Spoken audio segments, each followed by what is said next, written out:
हरे कृष्णा। ओम नमः शिवाय।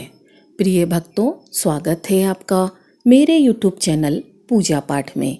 भक्तों, आज गुप्त नवरात्रि का 9वां दिन माता मातंगी को समर्पित है और साथ ही नवमी शक्ति माँ सिद्धिदात्री की कथा का भी श्रवण करेंगे। गुप्त नवरात्रि की नौमी महाविद्या माँ मातंगी है। मातंगी देवी प्रकृति की देवी है, कला संगीत की देवी है, तंत्र की देवी है, वचन की देवी है। यह एकमात्र एक ऐसी देवी है जिनके लिए व्रत नहीं रखा जाता। यह केवल मन और वचन से तृप्त हो जाती है। भगवान शंकर और पार्वती के भोज की शक्ति के रूप में मातंगी देवी का ध्यान किया जाता है। मातंगी देवी को किसी प्रकार के इंद्रजाल और जादू को काटने की शक्ति प्रदान है। देवी मातंगी का स्वरूप मंगलकारी है। यह विद्या और वाणी की अधिष्ठात्री हैं। पशु पक्षी जंगल आदि प्राकृतिक तत्वों में उनका वास है। मातंगी देवी श्री लक्ष्मी का ही स्वरूप है। अन्य नवरात्रि में जहाँ नव स्थान माँ सिद्धिदात्री को प्राप्त है, वहाँ गुप्त नवरात्रि में 9वां स्थान देवी माँ मातंगी को प्राप्त है। दोनों ही स्वरूप श्री लक्ष्मी के हैं। तो प्रिय भक्तगणों, इससे पहले कि हम कथा महिमा को विस्तार से श्रवण करें, आप हमारे चैनल को सब्सक्राइब, वीडियो को लाइक और सुख शांति वैभव और विद्या की कामना रखने वाले भक्तगण कमेंट में जय माता मातंगी, जय माँ भवानी अवश्य ही लिखिएगा और बेल बटन को भी दबाइएगा। माँ मातंगी की कथा के अनुसार एक बार भगवान विष्णु और उनकी पत्नी लक्ष्मी जी भगवान शिव तथा पार्वती से मिलने हेतु उनके निवास स्थान कैलाश शिखर पर गए। मान्यताओं के अनुसार भगवान विष्णु अपने साथ कुछ खाने की सामग्री लेकर गए और शिव जी को भेंट की। भगवान शिव तथा पार्वती जी ने यह भोजन किया, लेकिन कुछ अंश धरती पर गिर गए। उन गिरे हुए भोजन के भागों से एक श्याम वर्ण वाली देवी ने जन्म लिया, जो मातंगी के नाम से विख्यात हुई। यह भी कहा जाता है कि मुनि मातंग की पुत्री के रूप में जन्म लेने के कारण उनका नाम मातंगी पड़ा। इनकी सर्वप्रथम आराधना भगवान विष्णु ने की। यह विष्णु की आद्य शक्ति भी मानी गई है। देवी मातंगी गहरे नीले रंग या श्याम वर्ण की हैं। अर्धचंद्र धारण करती हैं। 3 सुंदर कमल नेत्र हैं। रत्नमय सिंहासन पर आसीत हैं। उनको कमल का आसन भी प्रिय है। वह गुंजा के बीजों की माला धारण करती है। चतुर्भुजी है। लाल रंग के आभूषण भी उनको प्रिय हैं। दाएं हाथ में बीड़ा तथा मानव खोपड़ी धारण कर रखी है तथा बाएं हाथ में खड्ग धारण करती हैं। यह उनकी अभय मुद्रा है। तोते हर समय उनके साथ रहते हैं, जो वाणी और वचन के प्रतीक हैं। माँ मातंगी देवी की आराधना करने वाला भक्त बाग पुष्ट होता है। सत्य, मृदु और लोक हितकारी वाणी उनको पसंद है। अब शब्द पसंद नहीं है। बाग पटुता से कार्य करने वालों के लिए मातंगी देवी की आराधना मंगलकारी है। देवी कहती है कि सत्य बोलो, प्रिय बोलो, इसी में शक्ति है। माता रानी का यह रूप सबसे अनोखा है, क्योंकि आपने कभी नहीं सुना होगा कि भगवान को जूठन का भोग लगाया जाता है, लेकिन माता रानी के इस रूप में हमेशा जूठन का भोग लगाया जाता है। अब जानते हैं कि माता मातंगी का जन्म किस उद्देश्य से हुआ था। माँ सती ने क्रोध में आकर भगवान शिव को अपनी विद्याओं में से एक रूप माँ मातंगी का भी दिखाया था। प्रिय भक्तों, माता मातंगी के आज्ञा अनुसार ही ऋषि मार्कंडे ने मार्कंडे पुराण की रचना की थी, जिसमें माता की 10 महाविद्याओं का वर्णन है। क्योंकि माता मातंगी का यह रूप माता सरस्वती के समान है, इसीलिए इनकी साधना करने से हमें माता सरस्वती की पूजा के समान लाभ मिलता है।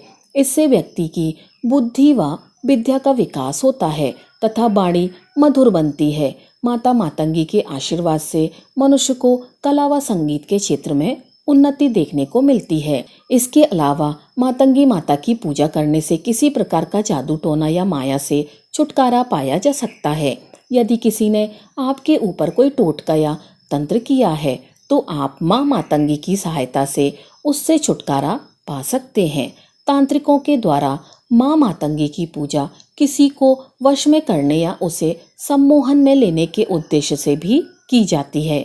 माता रानी के इस रूप की पूजा आम भक्तों के द्वारा कंबा तांत्रिक व साधुओं के द्वारा मुख्य रूप से की जाती है। उच्छिष्ट श्याम मोहिनी, लघु श्याम, राज मातंगी, वैश्य मातंगी, चंड मातंगी, कर्ण मातंगी, सुमुखी मातंगी, रति, प्रीति, मनोभाव, क्रिया, सुधा, अगन कुसुम, अनंग मदन तथा मदन लसा देवी मातंगी की 8 शक्तियाँ हैं।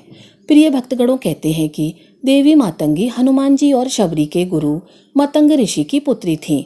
मतंग ऋषि के यहाँ माता दुर्गा के आशीर्वाद से जिस कन्या का जन्म हुआ था वह मातंगी देवी थीं।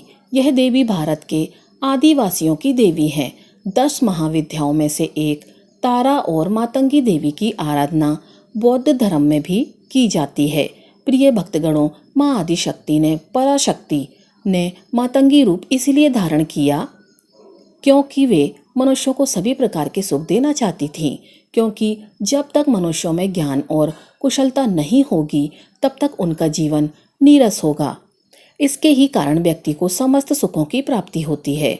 ऐसा कहते हैं कि जब माता पार्वती को चांडाल स्त्रियों द्वारा अपने जूटन का भोग लगाया तब सभी देवतागण और शिव के भूतादि गण उनका विरोध करने लग गए। लेकिन माता पार्वती ने चांडलिया की श्रद्धा को देखकर मातंगी का रूप लेकर उनके द्वारा चढ़ाए गए जूटन को ग्रहण किया था।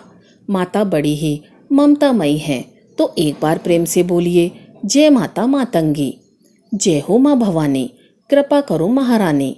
आप अपने सभी भक्तगणों को इस कथा कहानी को कहने वाले, सुनने वाले तथा हुंकारा भरने वाले अन्य सभी भक्तों को सुख समृद्धि और सभी प्रकार के सुख प्रदान करना, बल बुद्धि विद्या की प्राप्ति कराना। जय माता भवानी, जय माँ मातंगी। प्रिय भक्तगणों, अब आप सुनेंगे माता सिद्धिदात्री की कथा। प्रिय भक्तगणों, आज के दिन माता सिद्धिदात्री की कथा को श्रवण करने से मनुष्य की सभी तरह के कार्यों की सिद्धि होती है।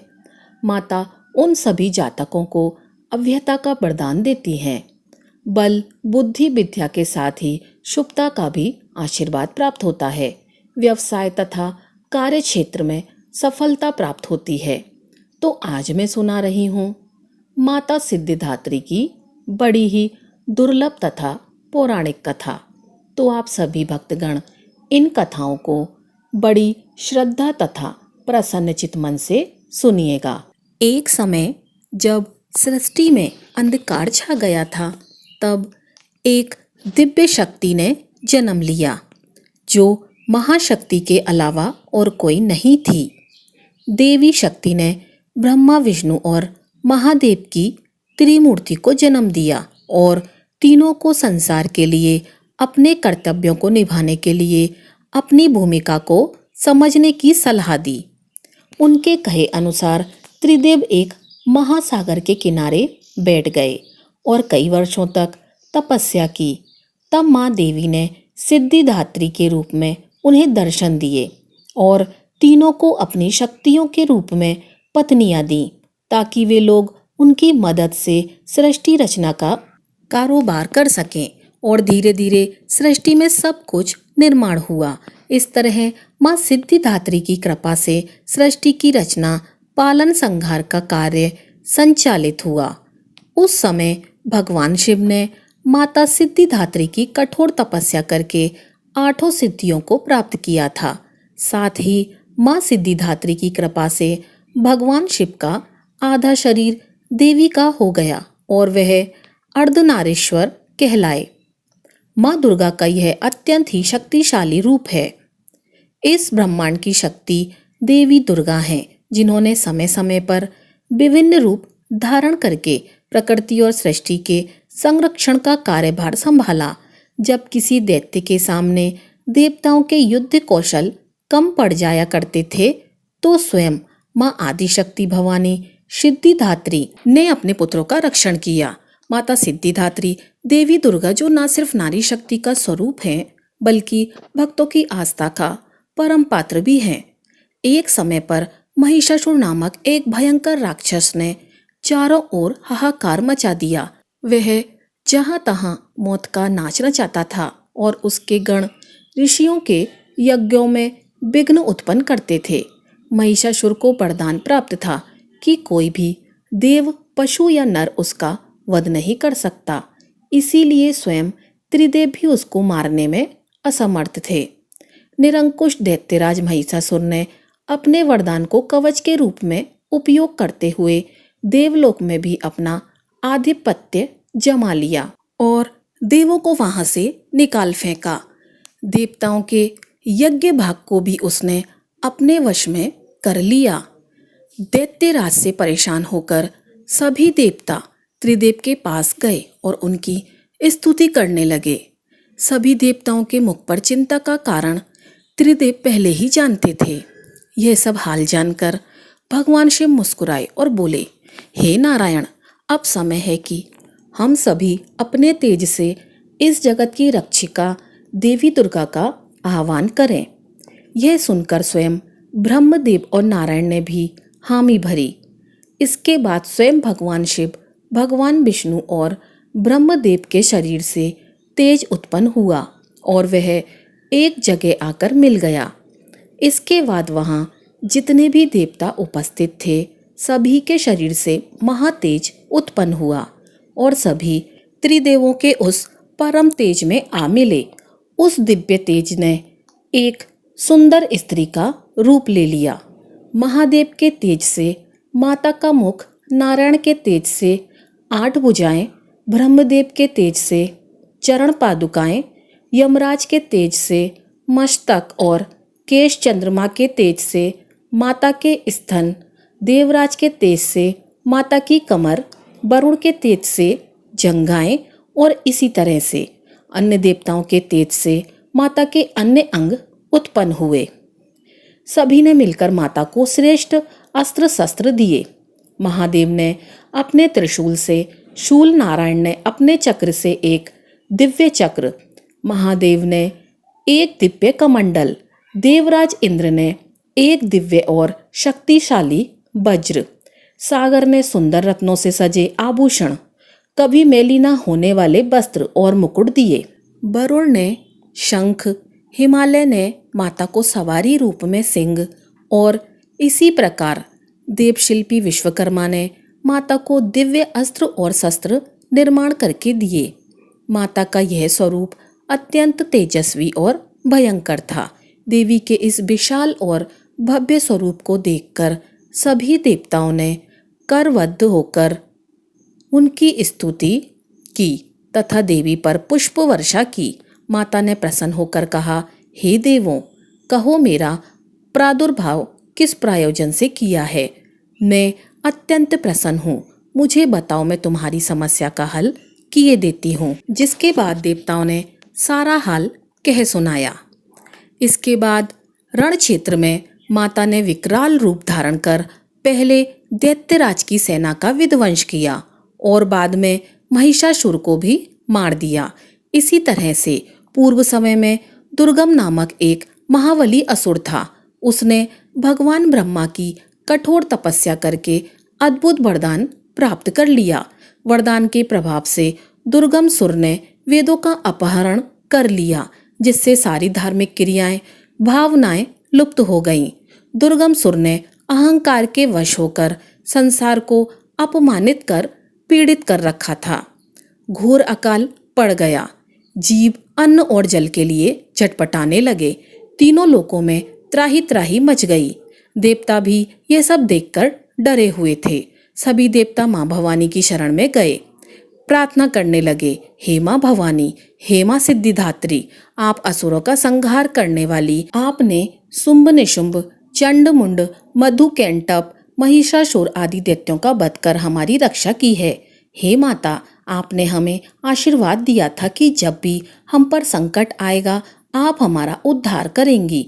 उसी प्रकार से हे भवानी, दुर्गम सुर का वध कर हमारी रक्षा कीजिए। देवताओं की विनती से प्रसन्न होकर मां भवानी ने जल की अनन्य धाराएं प्रवाहित कर चारों ओर जल ही जल प्रवाहित कर दिया। गायों के लिए घास, अन्य जीवों को अन्य जल से तृप्त किया। समस्त संसार की रक्षा कर सुरक्षा चक्र का घेरा बनाकर स्वयं बाहर बैठ गईं।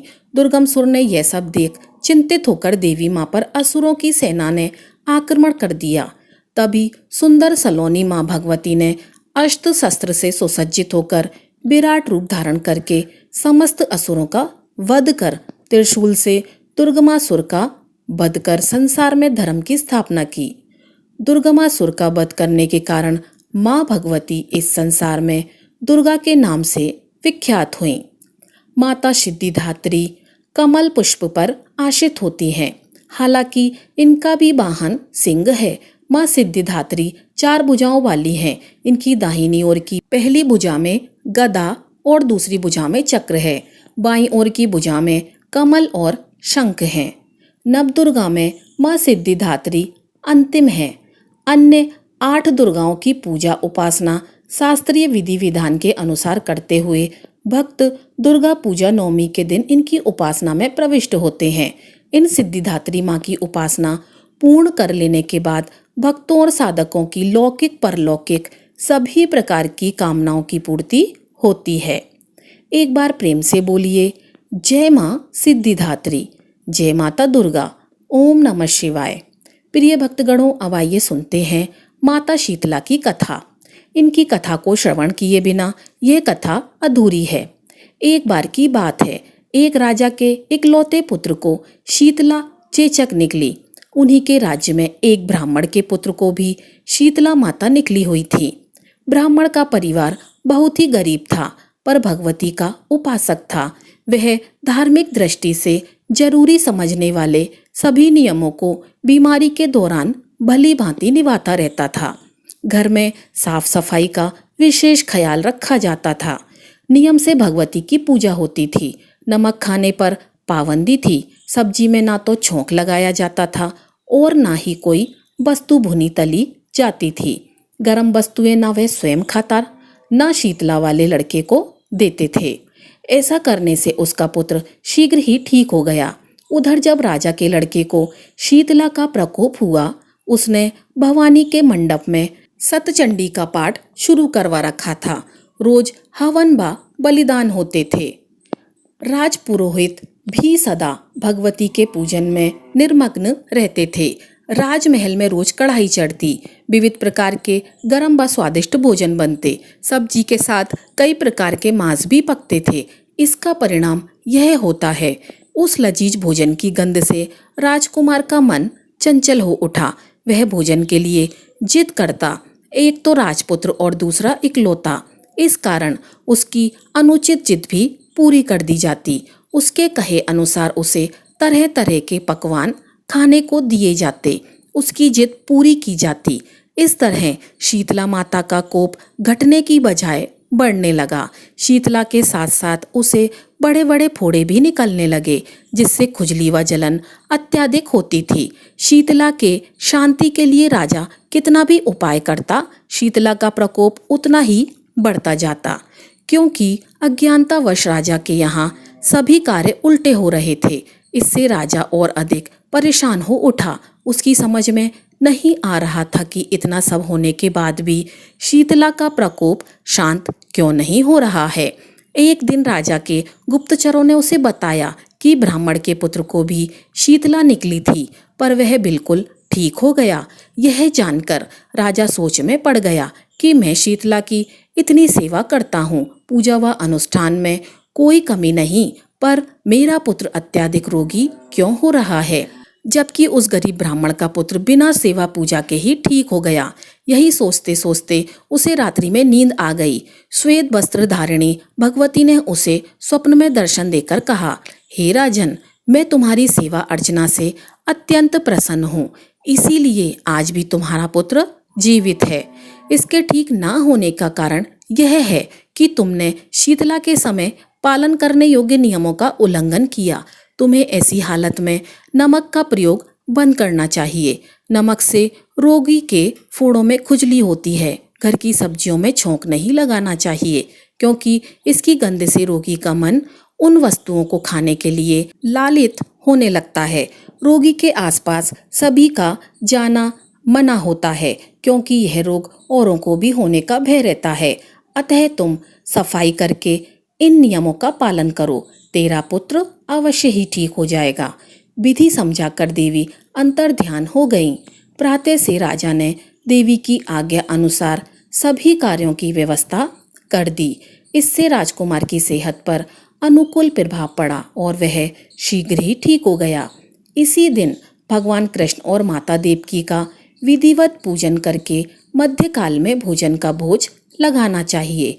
ऐसा करने से पुण्य ही नहीं मिलता बल्कि समस्त दुखों का भी निवारण होता है। एक बार प्रेम से बोलिए जय माता शीतला। ओम नमः शिवाय। प्रिय भक्तगणों, ये थी हमारी आज की कथा। अगर आपको कथा अच्छी लगी हो तो वीडियो को लाइक कीजिएगा और चैनल को सब्सक्राइब कीजिएगा। आपका दिन शुभ हो।